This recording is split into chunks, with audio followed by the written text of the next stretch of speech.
everyone, and welcome to this episode of Gaming Mechanics, a podcast that seeks to explore the unexplored topics of games, how they work, and why we love them. I'm Mark, and unfortunately not with me today is Craig. He is traveling this weekend, and so he wasn't able to be here for the recording. But I still wanted to get an episode out to you guys, and decided to do something just a little bit different this week. I went ahead and played the game Factorio for the first time and streamed it on Twitch. You can check that out at twitch.tv/gamingmechanics. That'll be in our video history. You guys can take a look at that. If you want to see the raw footage of me encountering Factorio for the first time. But some good things came out of that video as I reflected a little bit on the gameplay and what I was experiencing. So for those of you who don't know, Factorio is a game where you're basically in charge of a factory, as the name implies. The focus of the game is automation and building systems, building machines and buildings that all work together, creating little mini factories, basically, that achieve some particular end. And that's really the entire game. It's for people who probably would enjoy something like City Skylines or those games where, I guess maybe some of the sim games where your goal is just to do resource management. Sins of a Solar Empire might fit into that category. But it was really interesting. I played for about an hour and a half and then actually cross-compared my playthrough to a playthrough that Day 9 did. He played it on his day off about a year ago, and there was actually a few interesting similarities. But before I get into that, let me just start with what were my expectations and what was I thinking going into starting to play the game. So since it's a factory-based game, I expect it to be pretty crisp, pretty simple, I guess, like pretty, not very flashy, I guess is what I mean. Not a lot of frills. And it totally delivered on that aesthetic. Even the UI is pretty straightforward, cut and dry. The music is very functional music. Everything is very pragmatic in the game. There's really not a lot of extra flourish in there. And I think that actually serves the core experience really well, because you want to have the experience of creating something that feels very rules guided and systemic, not artistic. And you don't want unexpected things to be happening in your carefully engineered system of a factory, which is what you're going to be building. In the trailer, which I did watch the trailer before I played the game, they really walk you through landing on this island with nothing, and then eventually ballooning up into launching a rocket into space, and programming Conway's Game of Life via switches and logic that you can literally make in your factories in these massive connected little cities, essentially, and having them light up in different patterns and stuff. So it can get really, really crazy. I did not get that crazy with it because I only played for a couple of hours today. And so the expanse, the number of things that you can do in this game is clearly huge right off the bat. So I was excited about that and just getting to explore what are the different things you can do and where are the different avenues you can go down when building things and trying to optimize and trying to be efficient. So, and there's just a part of me that enjoys getting to organize and make things work efficiently. It's satisfying to have things work just so, and to get your burn rate to exactly match your production rate, and yeah, that stuff's great. So, so overall, I enjoyed the experience. Starting with my playthrough, I did get lost a couple of times. You'll see that in the stream, where I just didn't quite understand how to connect the boiler to the steam engine, and then I had two steam engines and they weren't working. Anyway, I still don't quite understand what went wrong there, but for the most part, I think it was a good game. and I'm glad that I got to play it. I'm glad that I decided to give it a try.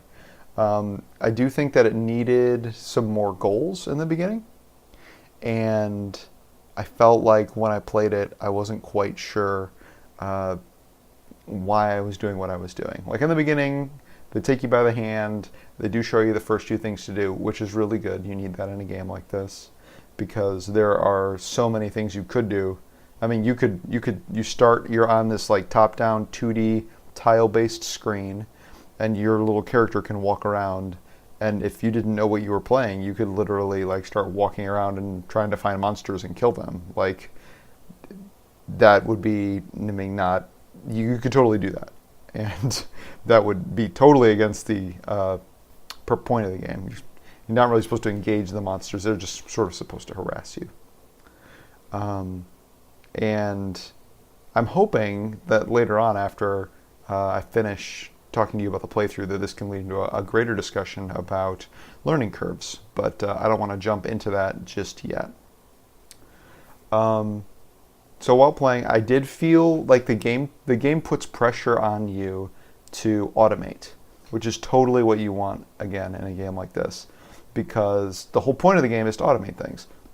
If the player doesn't feel the need to automate, or the player feels too sufficient on their own to accomplish the goals that you've given to them, although granted, again, the goals were a little unclear, but even to accomplish anything, if the player feels like they're too able to do that without automation, then you're kind of detracting from the core experience of the game, because you want the players to automate. That is the entire game, is figuring out creative ways to make things happen without you needing to intervene, and giving them tools to do that.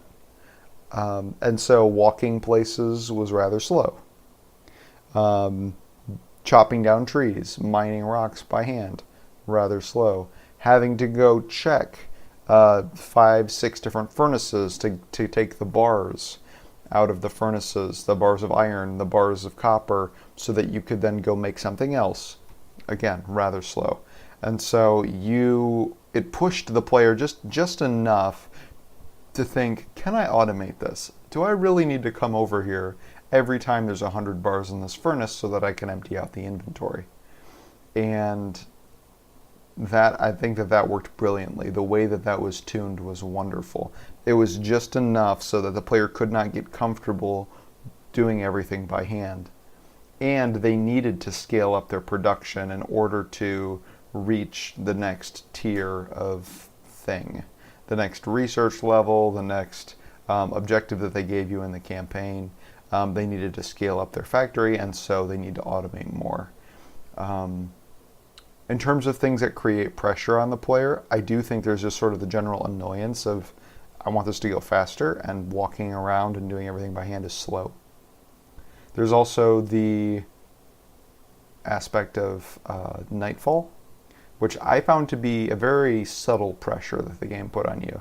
The game just doesn't feel good at night. You can't see as well.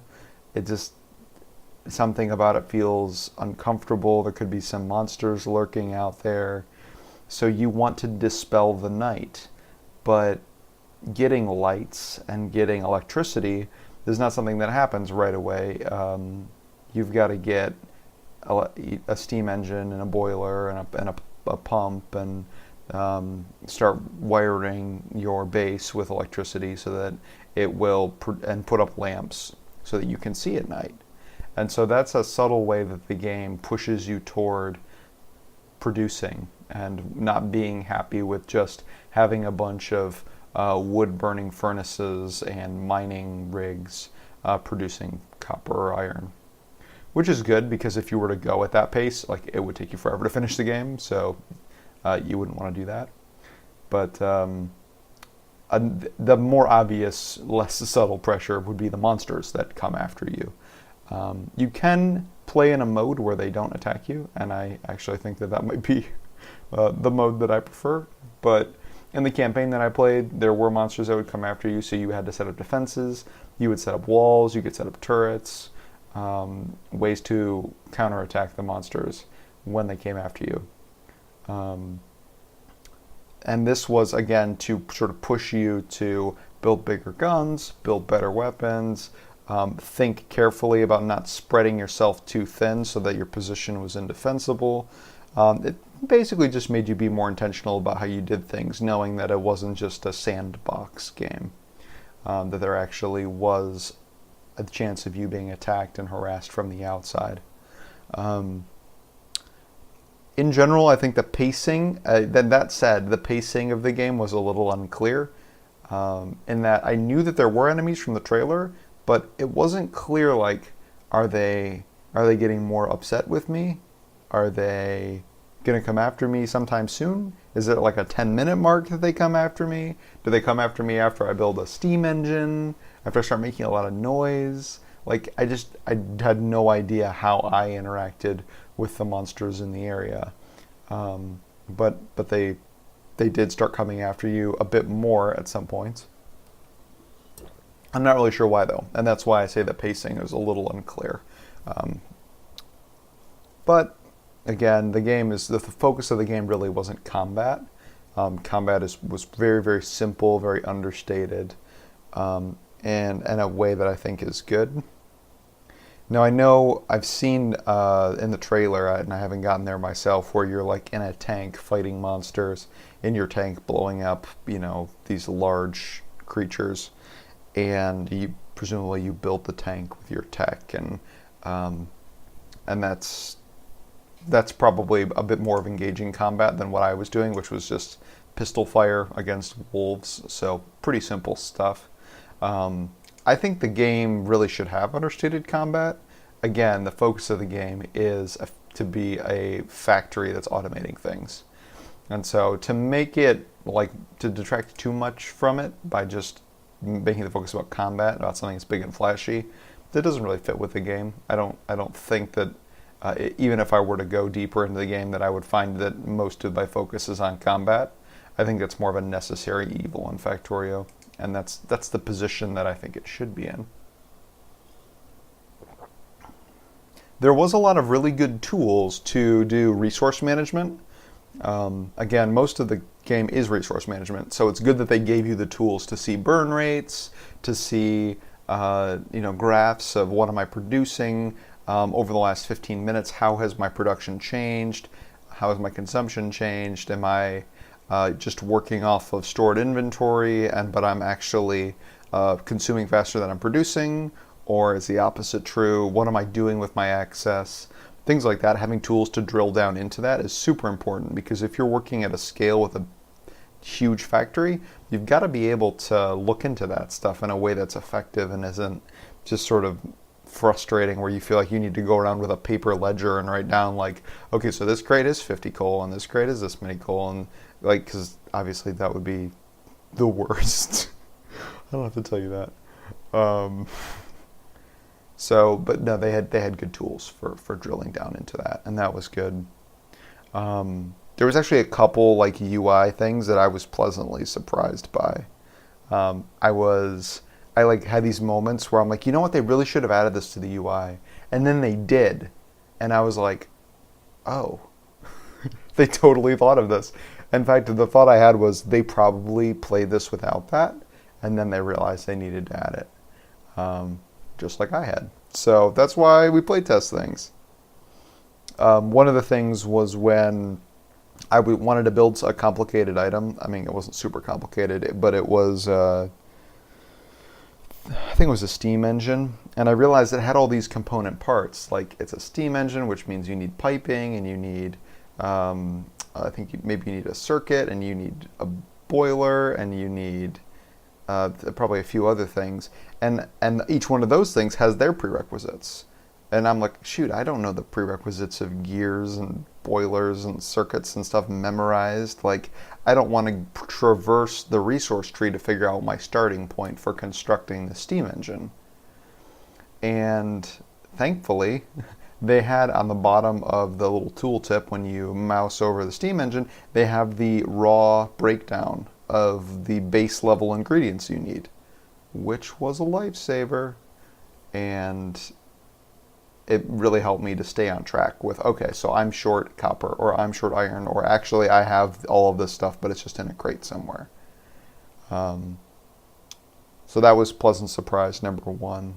Pleasant surprise number two was when I realized that factories, where they dumped stuff was really important. Like if you so it, if you haven't watched the game, you might just want to go watch a trailer so you have a better idea what I'm talking about. But it's 2D, it's top down, and so things are on a grid. But if you construct a mining rig, for example, it takes up 4 tiles. Now, which tile it dumps its ore that it's mining onto is significant, because if you put a crate on that tile, then it's dumping into the crate. If you put a crate on the wrong tile, it's not going to find the crate for you. It's going to dump at its output. And I was squinting at the graphics thinking like, okay, how can I figure out where this mining rig is going to output ore? And it turns out they've already solved this problem. When you mouse over a factory, there is a bright yellow arrow pointing to where it will dump. And so you really don't have to scratch your head or squint at graphics or anything to try to figure out how to align your production and your conveyor belts and your tools so that they coordinate with your factories and mining rigs and things like that. And so those were 2 pleasant UI surprises where it was clear to me that they thought hard about how to make this very usable. I do remember at one point opening up the tech tree, and once I had built a science lab and opened up the tech tree, I was absolutely overwhelmed by the experience of just seeing all of the different options and all the things I could be pursuing. And it just became very clear to me that this is a very complex game, a game with a steep learning curve. And it's been called that. If you read reviews online and you look around, you'll see people say that Factorio has a steep learning curve. And so I started to really pick that idea apart. What do we mean when we say that a game has a steep learning curve, really? What is the curve? What's curving, and why is it curving? And all these really deep philosophical questions that I have in my thoughts about games that I just played. But I realized that there's really 2 different types of learning curves. Thinking about this, there's a game like Factorio where the learning is very deep. There is a very deep hierarchy, a deep combinatorial sort of structure to the game, right? So you reach a point where you build the base level things, and then a ton of options open up to you, a lot of different roads you could go down. Now, these roads are available in almost every map and every scenario, but just learning all of the different combinations and why I would build this and why I would build that, and how this and that fit together in order to build something even bigger and more wonderful. That is so much of what makes Factorio Factorio. And what makes it a game is taking the time to learn that stuff. The best way to organize your factories, the best way to transport goods from one place to the other, or should you store stuff in crates, or should you always keep things on the conveyor belts going around in a circle so you know where your inventory's at. All these things are things that you'll learn as you play Factorio, but you'll learn them pretty much at the rate that you pursue them. One of the characteristics of depth learning, games that have a lot of depth learning, is that they sort of start like a toy. You're handed something that you can manipulate and it will react. Imagine if I gave you a circuit board. And it's a motherboard. We'll just say it's a motherboard to a computer, but you don't know that. They'll just hand you a circuit board. And you decide that you would like to invest some time into the circuit board. Well, what's the first thing that you're going to do? You probably look at some of the markings. You might look at some of the components on the board to try to see if you can recognize or identify them. Maybe you'll do some Googling.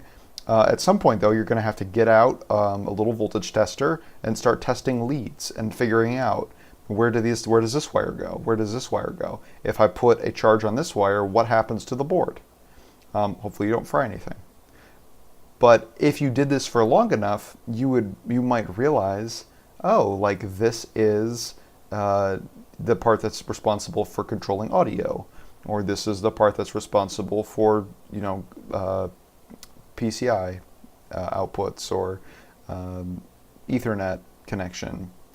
And if you mapped the entire board, you wouldn't be done.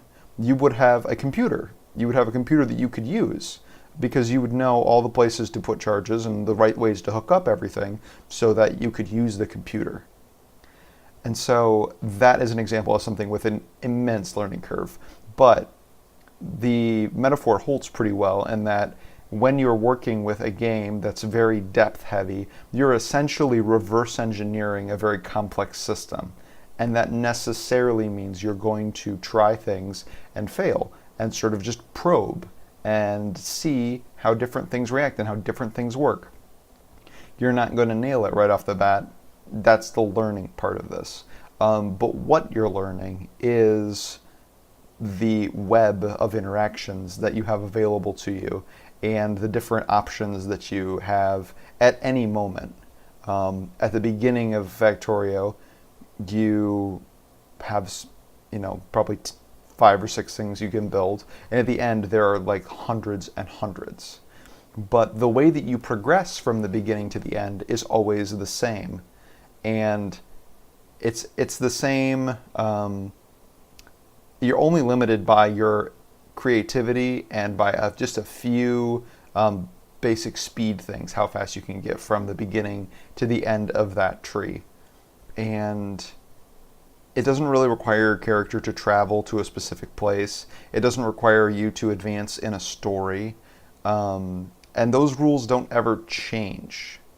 So the way that you get from the beginning to the end is the same, or could be the same every single time you play. Now, you probably wouldn't want to keep it the same because that might get boring if you just always do the same exact progression on the same level. And so one of the problems with depth learning is that it can become stale if you always take the same routes. You need to try new routes, you need to explore new connections, and after you've explored everything, then you've got to start adding in some other forms of variation. And that is a good way to transition into breadth learning. Before we do that though, depth learning I think has more of a chance of scaring players away. Because you have this moment. I had the moment when I opened the tech tree. I saw Day 9 have the same moment when he started to realize how many different things and different options were available to him, where it just feels like there is so much here. I'm not going to be able to wrap my head around this. I don't think I can do it. And that's because you're just confronted with this whole world of options almost in an instant. And it can be overwhelming, honestly. And I don't think it's a bad thing. I think it's expected, but I do think that depth games that have a lot of deep learning. I don't want to use the phrase deep learning. That's like an AI term. Games that have a lot of depth to them that they confront you with very quickly. It can almost take you back and make you wonder if you're capable of really pursuing this game. But I think the thing to keep in mind there is that it really is more going to function like a toy at first. Like if somebody's playing with a circuit and they don't know what it is, like no, they're not going to have a computer for quite a while. If they're just reverse engineering and trying circuitry and trying components and things like that. And that's fine. You wouldn't expect them to. I think people get intimidated when that sense of I don't know what to do here is coupled with a pressure from the game to have it figured out. And that's one of the things Factorio balanced very well, was that it didn't feel like it pressured you right off the bat to know what was going on. If you were playing StarCraft and you jumped in and you were getting attacked by enemies right away and you didn't understand the tech tree or how buildings worked, you would start to feel like I need to have this figured out and I don't have it figured out. All I know how to do is spit out Marines and they're not doing enough damage. And that can be a place where people feel like I'm not sure I can get my head around this. But thankfully, Factorio, the pressure is pretty gentle, especially in the beginning. The other type of learning curve, it's not a depth learning curve, is a breadth learning curve, which really shouldn't surprise anybody, given that there are antonyms. They're kind of two peas in a pod when it comes to discussing relationships with things. But so breadth learning is going to be a bit more like games like I Want to Be the Guy, games like Dark Souls. Is there depth in these games? Yes, of course there is. But there aren't a lot of weapons to learn in Dark Souls. There aren't a lot of mechanical things that you can do that you need to master. You can block and you can run and you can jump, and you aren't going to come up with a lot else. You can learn how to do stamina management and things like that. But most of the complexity in a game like Dark Souls or I Want to Be the Guy is found in locality in the narrative. So you learn an encounter, you learn a boss, you learn a route through a specific level, and you don't need to use that knowledge again later. You don't refer back to it. It's more like learning a piece of music from the beginning. You sit down and you try to play through that piece of music as far as you can until you get stuck, and then you practice that part for a bit. And then you start again and you go through it and you get stuck again and you practice that part. Now, measures 1, 2, and 3 might not have anything to do with the end of the song, but that doesn't really matter because you can't play the entire song, you can't experience the song in its entirety until you can get past the first 3 measures. You've got to be able to do that. And a game like that is Dark Souls is very similar to this. You do need to learn how to beat the Tauros demon, because without that you can't advance. Now, that kind of learning is different than the sort of learning that you're doing when you play a game like Factorio. When you play a game like Factorio, you're learning the complexity of a system that's omnipresent. It's always there. Your access to it varies slightly based on whether or not you have enough resources and how much time you have available. But the system is always there, and the encounters are pretty uniform. The rate at which monsters come can be tweaked slightly, but it's a very similar scenario every time.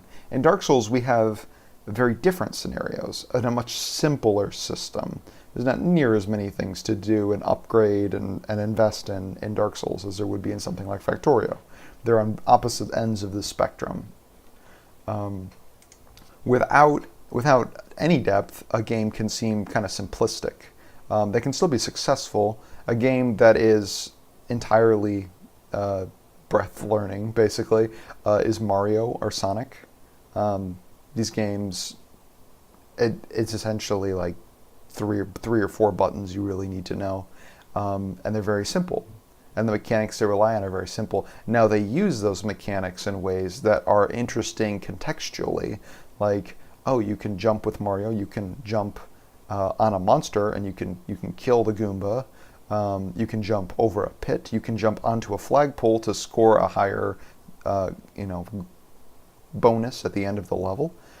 And those are all ways to use the jump, but they matter in context, right? You aren't learning how to jump better. You're just learning how to use the jump in that context. You're learning how to jump in the way to avoid Bowser's flame breath. And that contextualization is the main difference between learning the depth, learning the breadth of a game. One of the good things about this local learning that happens when you have a game that focuses a lot on breadth is that you prevent what is deep about the game from becoming stale. So games that have a lot of breadth, like in a game like Mario, in a game like Dark Souls, and when I say Mario, I am specifically referring to the originals, although most Mario games do fit into this category of not having a lot of deep mechanics. You aren't going to have a tech tree for a Mario game. At least I haven't come up with one yet. Maybe they will for Mario and Rabbids or whatever the new one is, but the breadth can prevent the depth from becoming stale, even if your mechanic is just jumping. As long as you give the player new levels to jump in, new contexts to try their jumps, and new ways to use that jump, the game doesn't become stale. What becomes stale is when you master a system, and that system was all the game really was just knowing that system. So in Factorio, if you aren't exposing yourself to new scenarios and new things to encounter, you're going to basically end up at a point with the game where you know how to do everything in a way that you're confident in, and there's not much left to do. Until you start exposing yourself to, oh, what if we increase the rate at which monsters spawn? What if we play with other people? What if we slow the rate at which resources are produced, just specific resources are consumed? How does that change the way that the game plays and the game feels? There you're introducing contextual newness and novelty in order to liven up the depth system that you're already familiar with. And any system that has a lot of depth has got to be fairly rigid. You can't be surprising people in really deep hierarchies like that, because it's just going to become confusing and overwhelming. Like, this system is complicated enough as it is. You tweak one thing and everything shifts. Imagine if you doubled the cost in something in a really deep hierarchy tree. Well, that affects the value of every item above it and below it. And so you don't want to vary things a lot in that system. Unfortunately, the problem with very well-defined systems is that they are very learnable, given enough time. And then once they are learned, they just don't inject anything new into the game. And so usually games will balance depth learning and breadth learning in a way that allows the depth to be kept fresh and used in new ways. I would say that Factorio actually takes the route of allowing you to tweak the system. It is confusing if the system were to just change because of some in-game event or some plot point affected your tech tree. That can be a way to force people to explore other options if they have a very specific pattern that they usually use. But I think it's even better when the player can choose, okay, we're going to try when resources are twice as abundant, or without using any wood-burning furnaces. We're going to try to get this factory off the ground. And that way the player knows exactly how much variability is being added to their system without having to, and can explore that new system, and they don't have to wonder what new surprises wait down the tech tree that I just didn't plan for and couldn't possibly know. I would say that speed running is basically the epitome of breadth learning. You don't learn the deepness of everything in the game except for to get through a specific part faster. I do realize that people who do speedrunning, they count frames of animations. They do get extremely deep into all the minutiae of the game. They sort of have to because they're optimizing to such an extent. But really what they're trying to do is to experience the entirety of the game. Even like a 100% run or anything like that. Even just glitch runs, games where they're just trying to get to the end. They're trying to figure out, how do I get through the game? And that's very much a breadth mindset. To use the music metaphor, it would be like learning how to play a piece of music as fast as humanly possible without any mistakes. Whereas I would say competitive gaming, games like MOBAs, like Overwatch, like Hearthstone or League or any of these, they're going to be the epitome of depth learning. You are learning different matchups. You are learning character skills and upgrade trees, and where to spend your talent points, what runes to take. I think runes are not in League anymore, but and how exactly to tweak your character so that they are performing at their best for what your team needs for your character to do. You could make an argument that matchups and specific maps are an example of locality and novelty. But the thing is, you're very limited as to like map selection. I mean, most competitive games have got 5, 6 maps maybe that they really play competitively on, and character matchups. There's a bit more of a sort of combinatorial explosion there that's contextual, but I would say for the most part, competitive gamers really focus on knowing the depth of their characters and how everything works together, how the character really can complement the team as a whole. And so these are examples of and the epitomes of these different ends of the spectrum. Learning curves are like super fascinating because learning is such an integral part of playing a game. Like, if you didn't have anything left to learn and it was just perform, it would still be fun. Like, you would still feel competent, but I think there'd be something missing. Like, it wouldn't feel as challenging, right? I mean, learning and challenge have got to go together. If it's just execution, then that's still like what you're learning. Think about a game like Guitar Hero. That's a game that's very breadth learning, right? There's not really a depth to the mechanics. There's the hammer-on pull-offs. You can learn how to use the whammy bar for extra star power, and that's about it. Notes that you hold, things like that. But there's not a lot of variance into what they're going to throw at you. The variance comes mostly from the songs that they pick, the order that they throw things at you, and then just learning how to put your fingers on those keys in the right way. And as you progress through the game, you take on harder and harder songs. The game is going to slowly ramp up the challenge. It's going to vary the contexts more. It's going to ask you to do different things. And this keeps the game fun. And that's why I think the learning curves are so important, because it is the rate at which you are delivering challenge to the player. And if that curve has a bottom and really hits 0 at some point, then your game is going to become just an exercise. It's not really a challenge in any sense. And so you want to be able to give the players a challenge at an appropriate pace, hopefully at a pace that isn't completely overwhelming, but at a pace that does push them to think harder about what exactly is happening in the game and asks them to take the game seriously. I was actually watching an interesting TED Talk yesterday about the way that fun and taking things seriously actually go together really well. It was a fascinating talk, and I started to connect it to playing games and how, when you start taking a game seriously, it becomes way more fun. When you start really looking at, how do I get this factory to produce optimally? And how do I get iron bars as fast as I can so that I can produce that rocket ship that's going to take me home? If you look at that game and you're like, well, who cares? I don't actually need to get off that planet. I'm not a character who's actually stranded in the middle of nowhere. This scenario is entirely implausible. He has no food or water. How does he cut down trees with a pickaxe?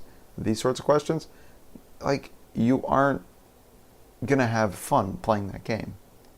Because if you treat it like it doesn't matter, and you don't take it seriously, then you're not going to invest anything in it.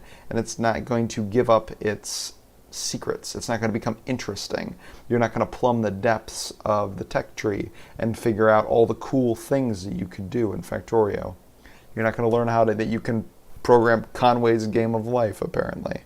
And so when the game asks you to learn it, when it challenges you and it presents you with a curve, that's actually the game presenting you with an opportunity to have fun. Well, I hope you enjoyed this episode of Gaming Mechanics. I know it was a monologue. I don't prefer to do things this way. I really enjoy the back and forth that me and Greg get to have, and we get to have more jokes, and we get to have a little bit more variance in our perspectives. But he'll be back next week, and I'm excited for that. If anybody wants to reach out to either me or Greg, you can email us at mark@gamingmechanics.net or greg@gamingmechanics.net. That will get to us. Otherwise, I will see you next time. Thanks for tuning in, guys. If you enjoyed this episode of Gaming Mechanics, check out our Twitter @GamingMechanics or Facebook by going to facebook.com/gamingmechanics. Thanks for listening.